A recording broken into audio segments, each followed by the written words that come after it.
They say your wedding day is supposed to be unforgettable. At least mine was. But not for the reason you'd expect. I was standing just minutes away from walking down the aisle when I accidentally discovered my groom's dirty secret. And by the end of the day, I turned what should have been the happiest moment of his life into his worst nightmare. Everything was set. The guests were arriving, the flowers were flawless, and the music was already playing. I was heading back to the bridal suite when I took a wrong turn behind the main hall. That's when I heard Liam's voice. He was talking to his best man. I paused, curious. But what I heard made my stomach drop. He said he was only marrying me for my family's money. That once the honeymoon was over, he'd find a way to get a stake in our business. He even laughed about how he planned to keep seeing his real girlfriend on the side.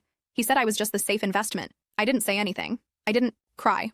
I walked away. I didn't go to the bridal suite. I went somewhere quiet and made 3 calls. First to my best friend, my maid of honor. Second to my cousin, who happens to be a corporate attorney. Third to the family accountant. Within an hour, I had what I needed. Liam would never see this coming. We froze the prenuptial agreement, transferred certain assets into protective holdings. My cousin drafted a document to immediately remove Liam from any position of influence he might have had in the family business. Once the ceremony was done, I changed out of my dress, then changed back in. I had no plans of walking away quietly. When the ceremony started, I walked down the aisle like nothing happened. Guests smiled. Liam stood at the altar, looking proud. The officiant began speaking, but before he could ask the first question, I raised my hand and stepped forward. I took the mic. I told everyone exactly what I had heard. I told them why the man standing beside me was smiling. And then I played the recording I had captured of his conversation. Word for word, Liam's betrayal played out across the speakers. The room went silent. Liam's face turned pale. I turned to him and said, "This wedding is over." Then I turned to the guests. I told them that any legal or financial connection between Liam and my family had already been terminated. My cousin stepped forward with documents in hand. The best man slipped away. Liam tried to speak, but no one listened.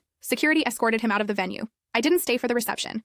Instead, I redirected the catering and the event space to host a charity dinner that evening, in support of a women's shelter I had partnered with previously. The guests stayed, some even donated on the spot. What was supposed to be a celebration of a marriage turned into something more meaningful. The next day, the story made headlines. People called me brave. Some said I was cold, but I wasn't looking for opinions. I just wasn't going to let someone build a future off my name and effort while planning to stab me in the back. Liam lost everything he thought he was gaining, and me, I walked out of that hall with no regrets. Not a broken bride, but a woman who refused to be anyone's fool.